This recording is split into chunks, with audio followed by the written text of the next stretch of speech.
Welcome to the Brew Crew Review Podcast, the show by fans for fans of your Milwaukee Brewers.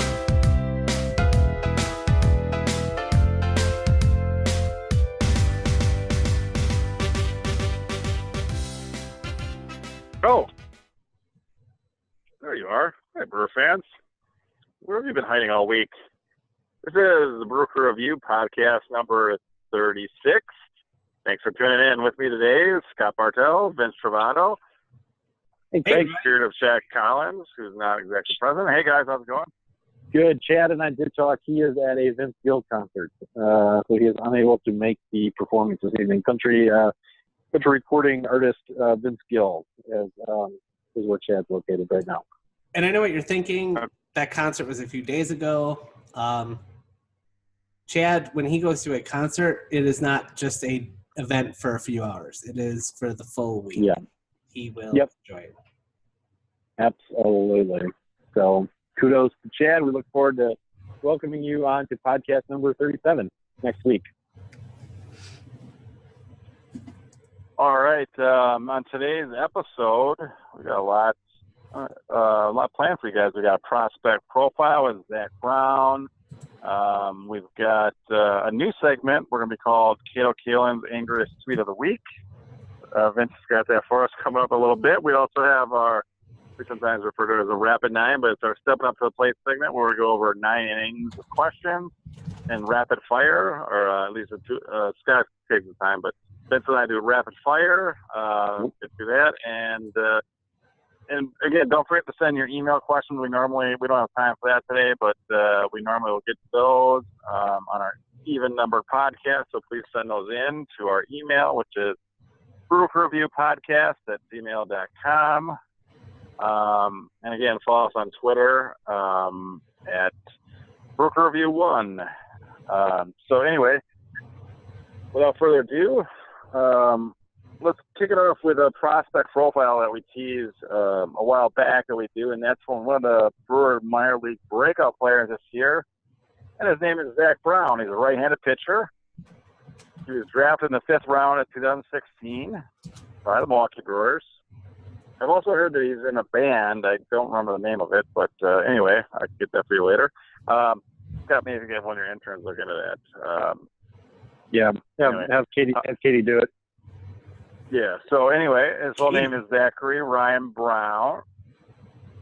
And Zach Brown was born on my birthday, believe it or not, December 15th. So he's already one of my favorite prospects. And get this, folks, this is a little scary, and I hate to admit this. He was actually born on my 21st birthday, so that's pretty exciting. Wow. So, Craig, so he gave up. Glorious night for both of us, and I'm not sure if either of us will remember it, but anyway. December 15th. He probably gave up spring break this year. Was probably his last year. Well, he's got several more years for that. Only 23 years old. So anyway, he was also born in Seymour, Indiana, which I believe is the birthplace of John Cougar Mellencamp. He's also listed, as far as things in common with me, he's listed at the exact same height and weight that I have been listed at for most of my career, and that's 6'1", 180. I'm actually only 6 foot, but if you guys ever notice this, everyone's baseball height is actually 1 or 2 inches higher than their actual heights for some reason. Anyway, he did go to school and was drafted at the University of Kentucky, which is a great state. And before we go on, his minor league numbers throughout the years have been pretty good. I'll just give you your yearly kind of totals. 2016, he was got his feet wet in the rookie ball and also pitched a little bit at our Class A affiliate in Appleton, of course. And that year, he just getting his feet wet had a 4.46 ERA and 38 innings pitched with 34 strikeouts, 10 walks, 1.3 WHIP. So he's 1-4 that year, and he definitely was not making Brewer prospect list yet. Last year, he actually almost had a mini breakout and kind of got on the radar, so to speak, and he had half the season at Wisconsin and the Timber Rattlers once again, and then moved up to our high affiliate halfway through the year to Carolina. And his overall totals last year, 110 innings pitched, 107 strikeouts, 36 walks, 3.11 ERA with a 1.25 whip, 7-5 record. It's a pretty decent overall season and 110 innings pitched last year. Now this year, he's already exceeded that innings pitched total of last year, and AA Loxy this year he has a 9-0 record, 2.34 sterling ERA, 111 and 2/3 innings pitched, 108 strikeouts, 32 walks, and a pretty sterling 1.02 whip. I don't know. I'm really excited about Zack Brown. Obviously, his 9-0 record. You have to kind of keep those minor league records with a grain of salt, but he is undefeated this year and with a pretty awesome ERA. I'm really a fan of him. I think he could be, I don't know, our next Corbin Burns, so to speak, coming up through the system where he doesn't really have the ceiling of a true ace, but definitely could be a solid number 2 or 3 starter, in my opinion, depending on his future development as he moves up the rung here. What are your guys' thoughts?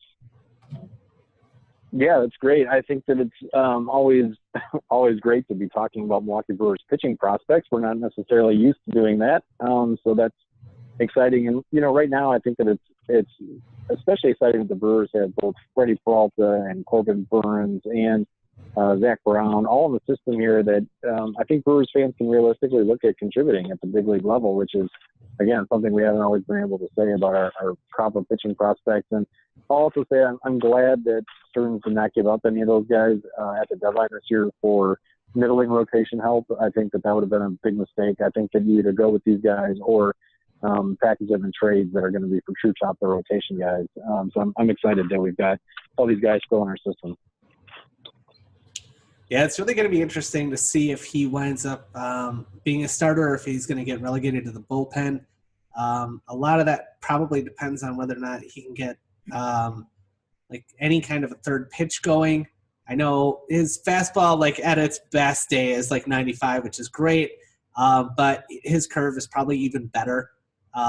It's just got a nice, just real good bite to it. Looks great, but I know he's been working on a changeup this year, but like I don't think he's really using it that much. So hopefully he can get that developed and really. I mean, if he does that, he could be a top end of the rotation kind of guy. So we'll see.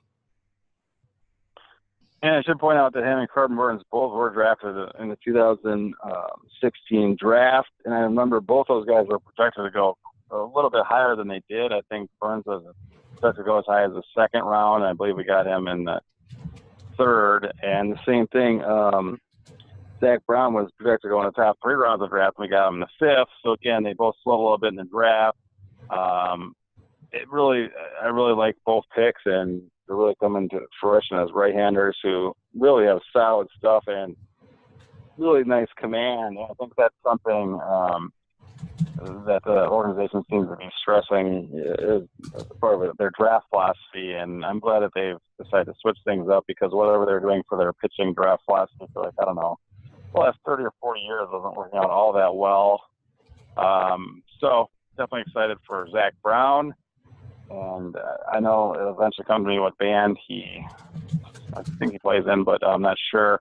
But I cannot think of it at this point. So maybe next podcast we'll get that for you. But anyway, he's a very talented guy, and his right-handed arm will be very valuable. And I'm definitely very glad that he wasn't thrown into a trade this deadline, as Vince pointed out, because I do think his stock is on the rise and can go up even further. So.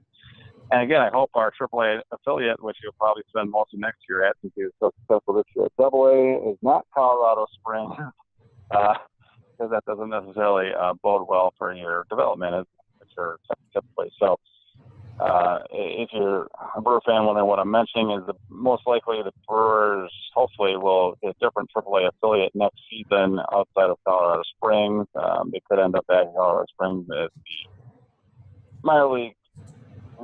Deck gets shuffled and some teams switch organizations. The Brewers are only under contract for this year, so we'll see what happens. But definitely my hope that Brewers AAA affiliate next year is not Colorado Springs, and really miss Nashville as it was during most of our Brewer Review days, our television show where we got to visit down there. Really nice drive and a great place if you ever head down there from Milwaukee. I know the Oakland A's still have their affiliate there, but I think that could change too. I don't think the Brewers will be going back to Nashville, but it'll be interesting to see where we end up. And it could even be in Scott's backyard in Las Vegas, even though I don't think that's likely. What are your thoughts? Have you heard anything about that, Scott?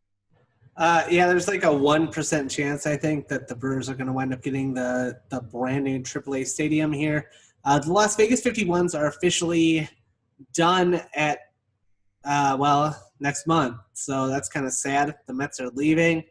And if the Brewers come in here, I will be looking for gainful employment with the new AAA team out here, because that would be absolutely phenomenal. And, even if they do come out here, wow, think about all the great content we'll be able to get. I'm sure we'll have more press passes and be doing a lot more interviews with AAA players, so that might be exciting. Yeah, Scott, you got to watch that conflict of interest. I mean, as a journalist, you have to be a little far removed from your subject. I don't know if you can be paid by the team, too. That's fine. I can do both. I'll get in the Okay.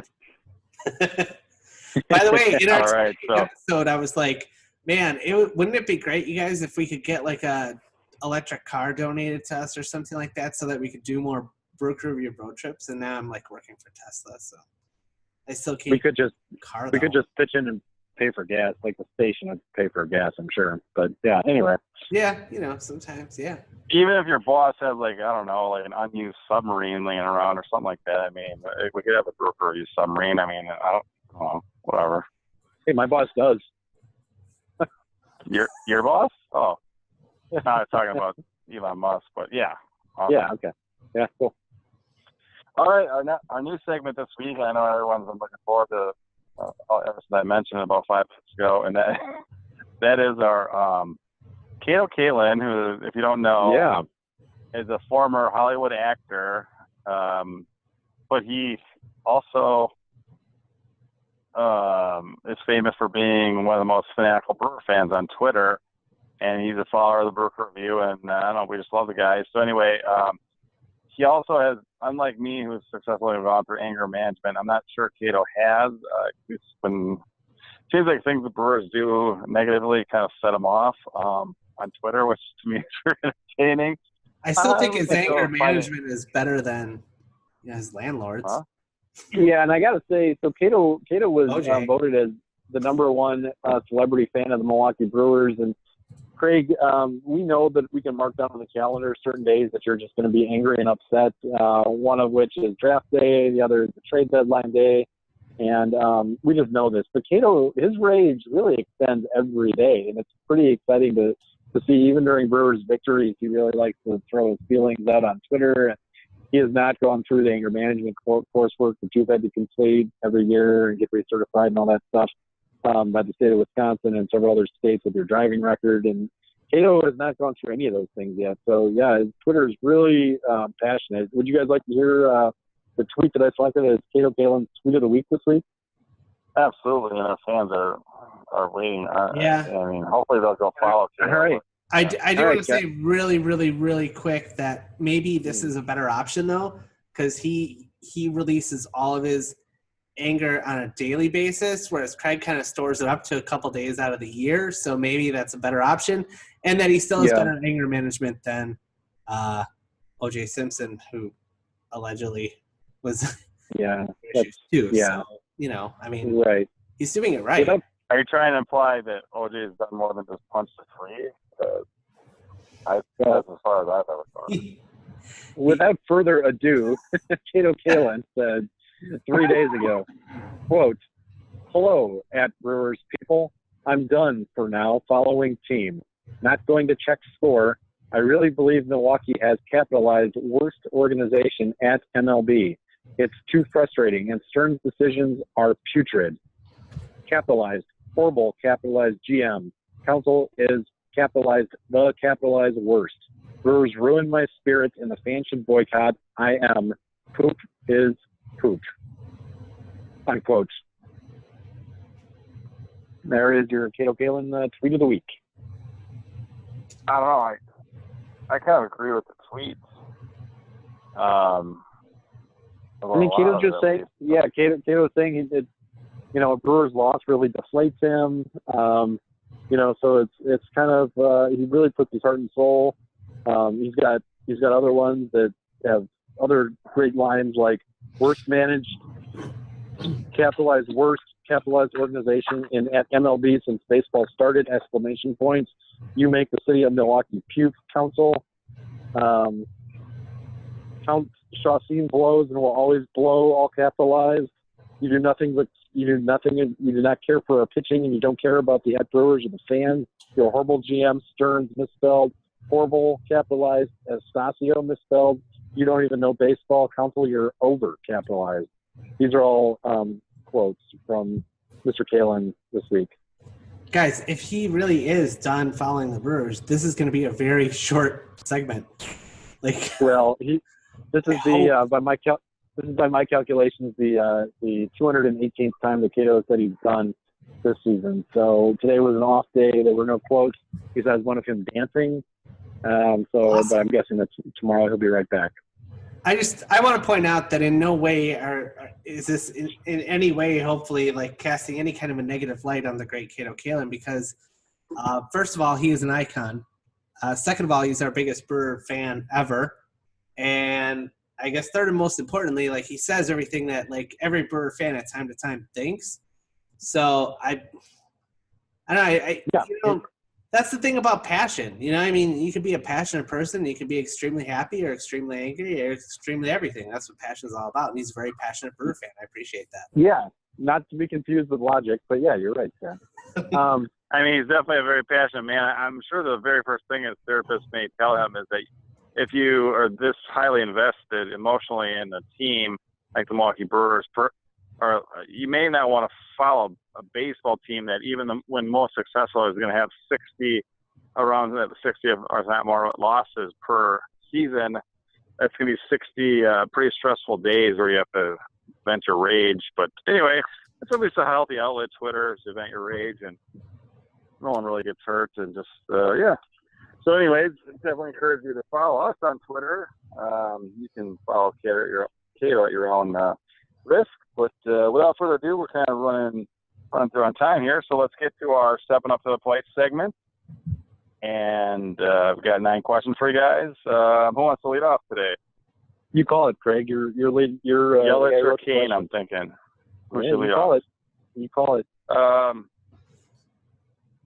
thinking I'll have Kane lead off, which that'll be you, Vince.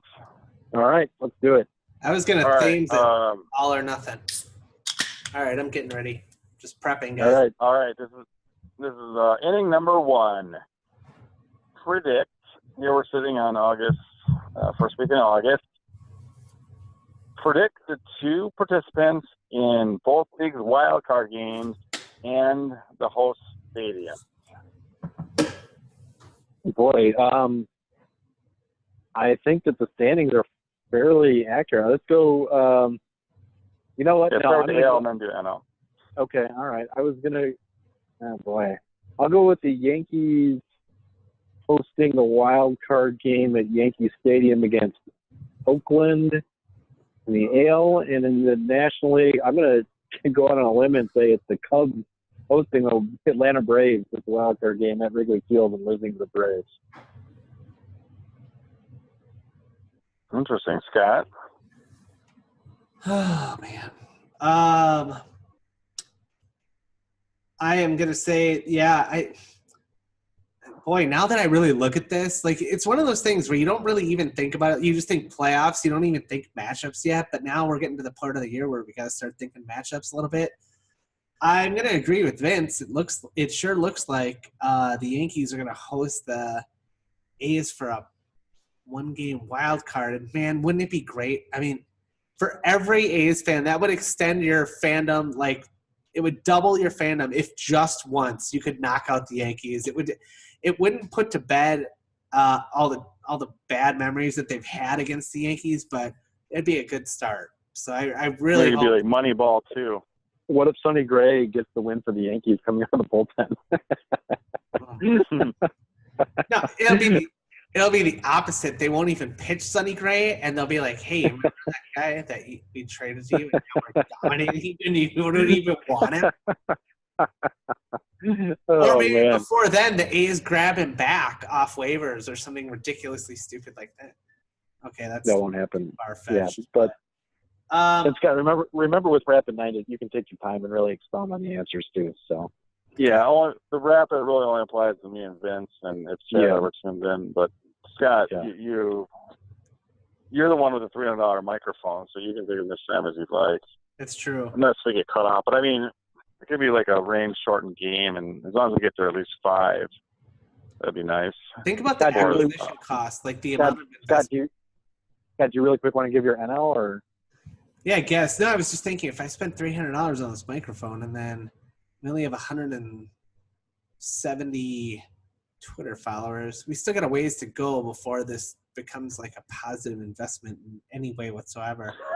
But, if you start an LLC, you can use it as a tax write-off. But yeah, I am going to say that.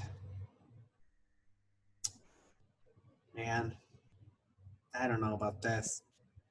Okay, just because it would be a cool storyline, I'm going to say that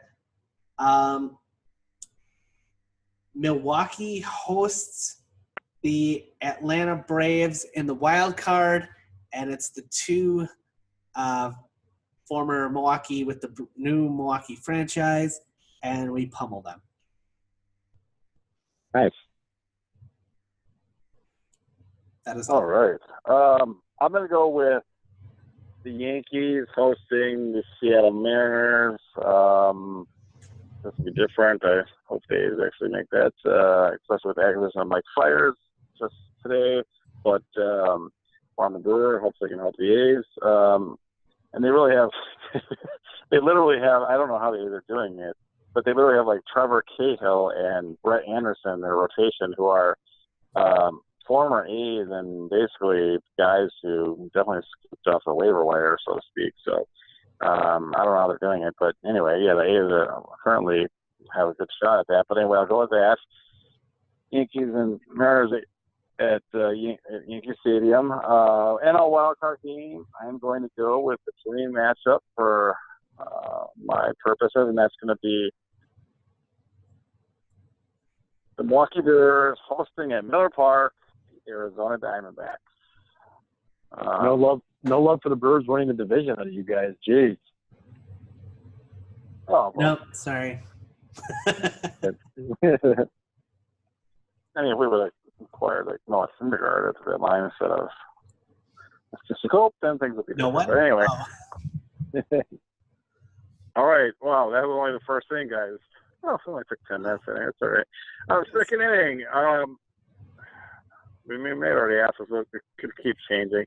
I know Scott put a poll up on Twitter, and anyway, what do you guys think? If season ending, you're a manager of the Brewers, and the Brewers are in a wild card game, who's your starting pitcher? I'm gonna go with Chase Anderson at this point. I'm gonna agree with our fans so far and say it's got to be Chassin.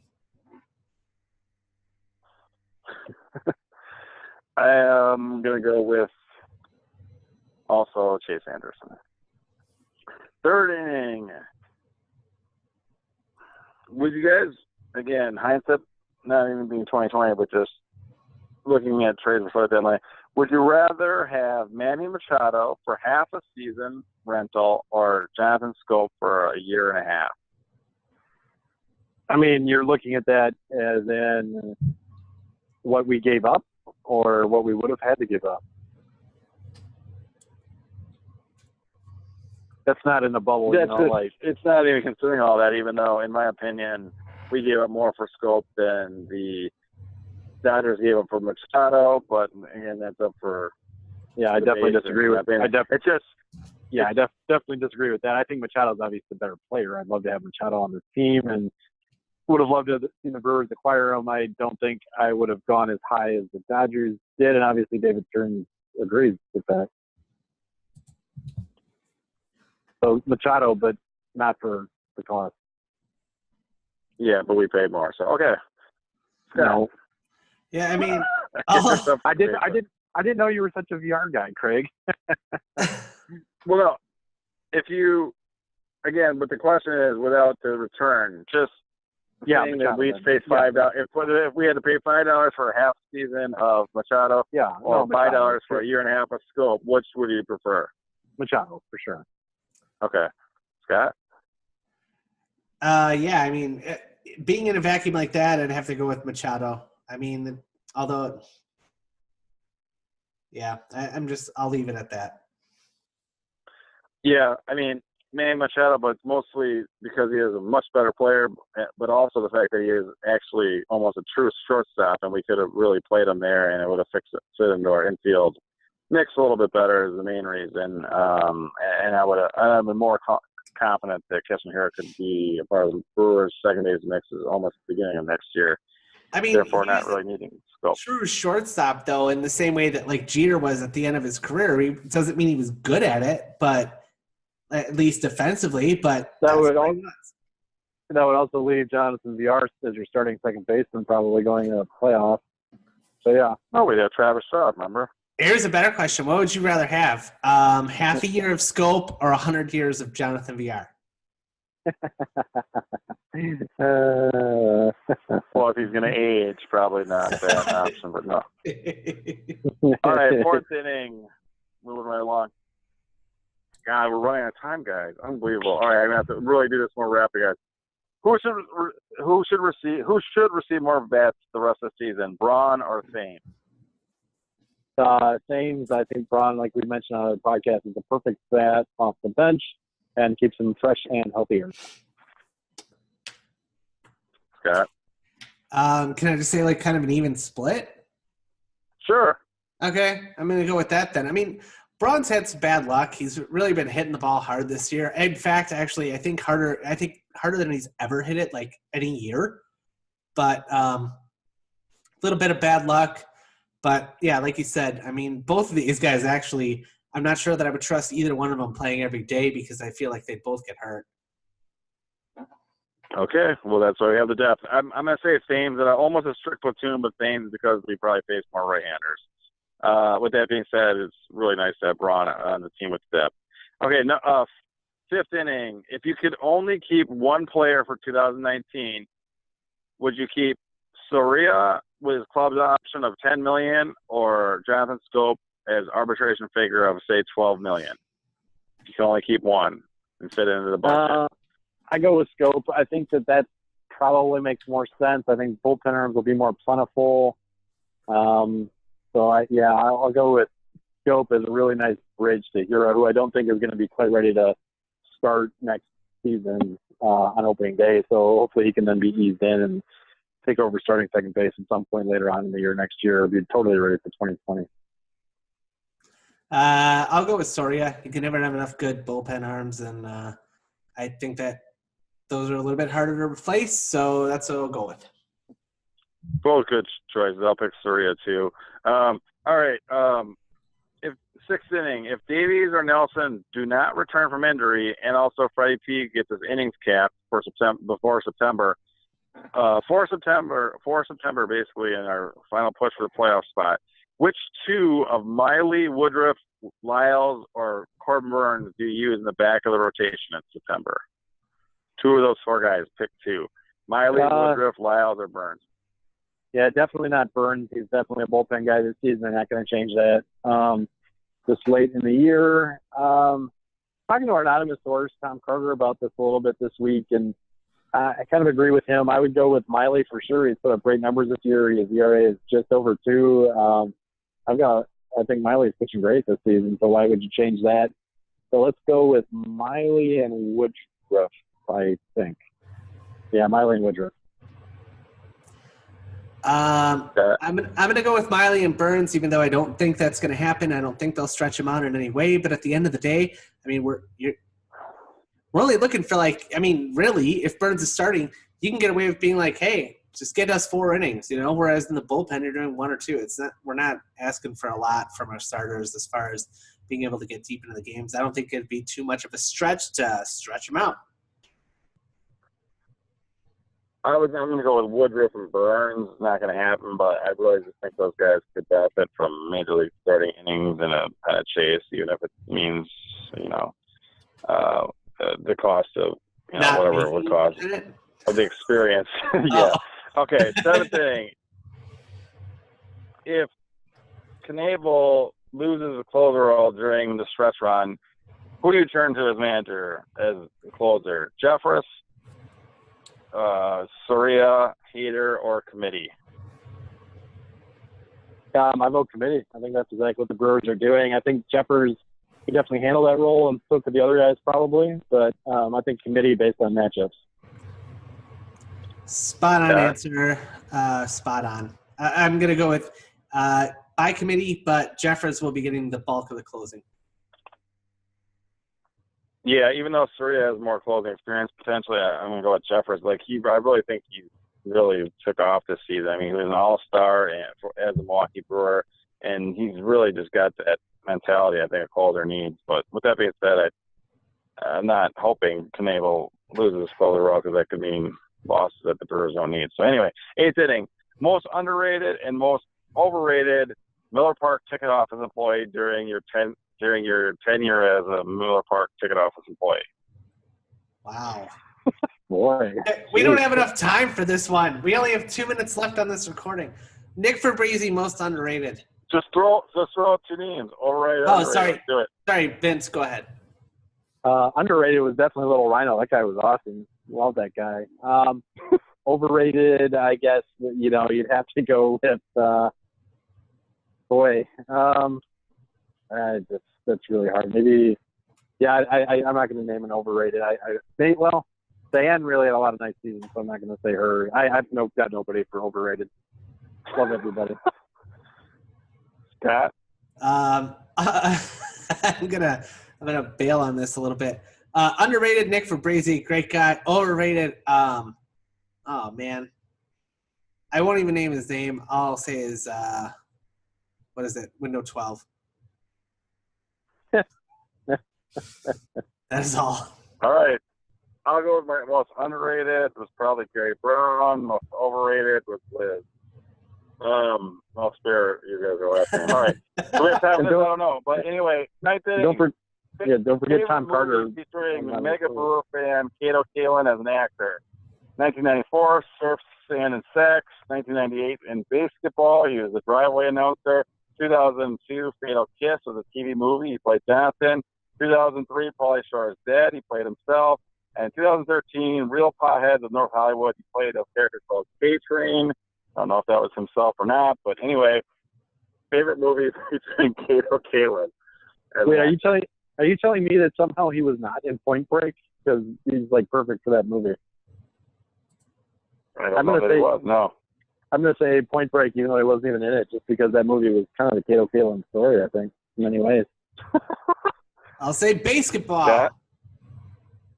Hey, that was my pick. I'll just go with Pauly Shore's dad to play with himself.